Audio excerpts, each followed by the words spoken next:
Muy pero muy buenas noches. Iniciamos el día de hoy invitándolos a que observen, miren y se dejen llevar por la película El vicio del poder, o también conocida como El Vice. Una película biográfica que cuenta la vida o parte de la vida de Dick Cheney, quien fue vicepresidente de los Estados Unidos y es recordado por tener un poder ilimitado.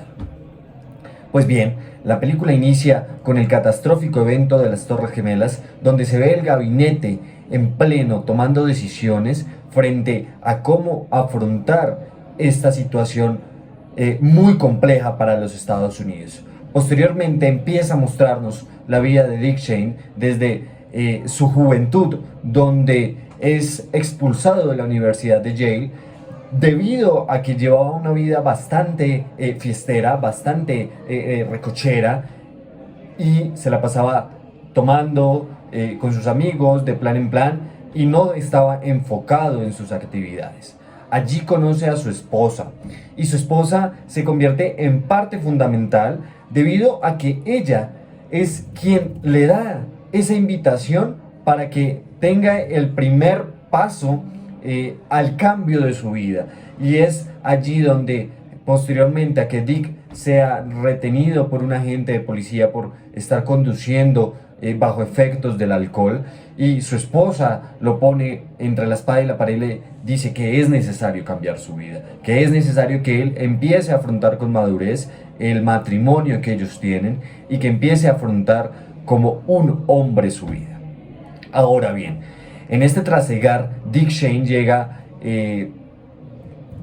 a estamentos muy altos de la esfera política de los Estados Unidos. Es por esto que empieza a trabajar como interno en la Casa Blanca durante la administración de Nixon y se convierte en un hábil operador político. Mientras tanto, va llevando su vida con su esposa y sus dos hijas, Liz y Mary, que serán muy importantes a lo largo de la historia. Shane a lo largo decide posteriormente retirarse o distanciarse de Nixon debido a el bombardeo secreto de Camboya. Sin embargo, esto le ayuda a que se convierta el jefe de gabinete de la Casa Blanca cuando el presidente Gerald Ford asume el poder. De igual forma, Ford pierde las elecciones en 1976 frente a Jimmy Carter y Cheney pues se presenta como representante de Wyoming. Allí da un discurso poco carismático, un discurso que lo caracteriza a él, y sufre su primer ataque al corazón. ¿Por qué hablo de los ataques al corazón? Porque Cheney sufría constantemente ataques al corazón que van a ir desencadenando diferentes situaciones alrededor de la historia. Mientras esto sucedía, su esposa, Line, le ayuda, le hace diferentes alianzas estratégicas para que logre ganar un asiento en la Cámara de Representantes de los Estados Unidos bajo la administración de Ronald Reagan.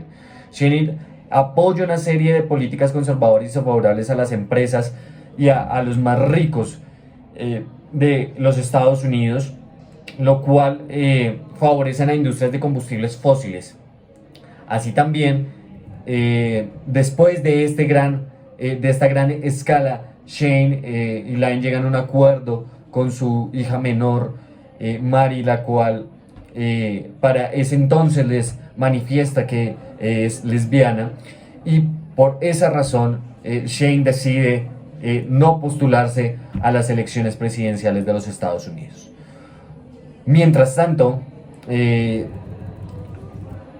presidente Bush, en el periodo de elecciones y en el periodo de campaña, le propone a Shane que se vuelva su vicepresidente, y es allí donde Shane acepta y toma o da el primer paso para obtener ese poder ilimitado, ya que pareciese que Bush quisiese más bien darle una alegría a su padre que ejercer un poder y trabajar sobre los Estados Unidos, y así lo muestra la película. En ese sentido, Shane se encarga de empezar a controlar cada uno de los estamentos de el alto gobierno de los Estados Unidos, y allí empieza a librar una fuerte guerra contra Irak, y se le impugna que es el responsable de miles de asesinatos en la guerra de Irak, así como también del fortalecimiento del Estado Islámico. Bueno, la película El vicio del poder está centrada en la vida de Dick Cheney, un político y empresario estadounidense que se desempeñó como el 46 vicepresidente de los Estados Unidos durante la presidencia de George Bush. En la película se ve cómo la unión de estos dos tuvo prevalencia en la invasión a Irak, por lo cual la película muestra cómo estos dos integrantes que hacían parte del Partido Republicano tenían como tal un enfoque ambicioso con cero valores humanos y ningún tipo de moral frente a la humanidad. Esta historia es narrada por una persona cercana que no gusta mucho de las artimañas de Dick, en donde desenlaza su vida en sus inicios, data también de cómo fue la relación y cómo empezó su relación con su esposa, desenlaza también las astutas y furtivas maniobras políticas, las cuales influyen y cambian la historia y el panorama político de Estados Unidos.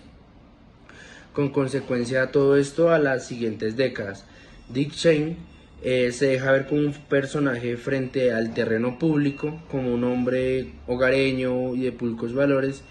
Es por ello que su vida privada en ese entonces... El análisis interpretativo de esta película la resumimos en dos categorías. La primera es la falta de mérito y la ausencia de un sistema de función pública, en este caso de los Estados Unidos, y en un segundo momento el alto grado de corrupción y clientelismo que en toda la película se aborda. En un primer momento, pues lo que nos muestra es el acceso al empleo público desde diferentes ramas del poder, donde el protagonista en un primer momento es asesor de un congresista, que es asesor del gobierno de Nixon, en un segundo momento es jefe de gabinete, luego es secretario de defensa y en cuarto, y el cargo más alto que tiene, es vicepresidente de los Estados Unidos. Lo que muestra es, lo primero es que no hay un grado de profesionalización de la función pública en Estados Unidos, debido a que el inicio de la película muestra cómo este protagonista es un vago que no estudia, que se la pasa bebiendo, pues sin el estigma de beber y demás, pero pues que eso le permite acceder a estos cargos de función pública a través de unas prácticas donde hay un desmérito total por todo tipo de cargo público, y pues puede ingresar debido a que tiene una persona pues conocida que se hace amigo, y ahí empieza a escalar en los diferentes cargos que ya mencioné. Lo segundo es que no existe un principio de servicio público a través de los diferentes cargos, debido a que en toda la película se muestra cómo lucrarse cada vez más de estos cargos, cómo tener beneficio personal, pero en ningún momento se habla de la política social, ni en ningún momento tampoco se habla de la política que tiene que hacer los Estados Unidos, pues en materia del servicio del Estado hacia la gente. Además de eso, de que no existe ningún grado de profesionalización ni mérito, también se atenta todo el tiempo al Estado Social de Derecho, incluso a la división de poderes que existe en los Estados Unidos y pues en los estados modernos del mundo. Lo primero es porque se insiste mucho en la teoría de un ejecutivo fuerte, un ejecutivo totalitario, que lo que busca es que no funcione la rama legislativa ni judicial, para poder tener mucho más poder concentrado en este ejecutivo y que el vicepresidente o la presidencia tome la mayoría de decisiones en función pública, pero también en los diferentes temas. Adicional a eso, mencionar que tampoco existe ningún tipo de continuidad en materia de función pública, debido a que cada vez que cambiaba el gobierno, el protagonista cambiaba de empleo, incluso muchos de los cercanos se quedaban sin empleo, y también lo que buscaba era repartir la función pública en beneficio de las personas cercanas, o lo que mencionamos en la segunda categoría como clientelismo y corrupción. Es tal el caso que cuando ganan la vicepresidencia, lo único, o la escena que se muestra, es cómo reparten cada uno de los cargos a las personas conocidas, sin ningún tipo de proceso para el acceso, sin ningún tipo de mérito, sin ningún tipo de profesionalización, sino las personas que eran mucho más conocidas, en este caso por el protagonista y por las personas cercanas. En conclusión, lo que nos muestra pues esta película es de pronto la importancia que necesita el mérito para acceder al Estado, la importancia de la continuidad y la profesionalización, lo mal que está el clientelismo, la corrupción, sabiendo pues que esto no permite que se hable de los diferentes temas o la problemática pública que viven los países, en este caso pues Estados Unidos en la película, pero también un país como Colombia, y además cómo se viola todo el tiempo los sistemas de función pública a través también de la violación de la división de poderes. Luego, pues estas son las reflexiones o el análisis crítico de esta película. Las frases a resaltar son: si tienes poder, las personas siempre tratarán de quitártelo. Esto se lo dice la esposa de Dick Cheney a una de sus hijas. Otra de las frases es: temed al hombre silencioso, pues cuando otros hablan, él observa, cuando otros actúan, él planea, y cuando los otros por fin descansan, él golpea. La tercera frase se lo dice también Dick Cheney a su esposa al final de la película, cuando están como acostándose a dormir, y él dice: no es un tratado nuestra unión, convertiste la llama de tu antorcha con la mía, revelando salones de largos y descoloridos imperios. Ahora yo levanto mi propia antorcha ardiente para hacer de la carne nuestro vínculo de poder.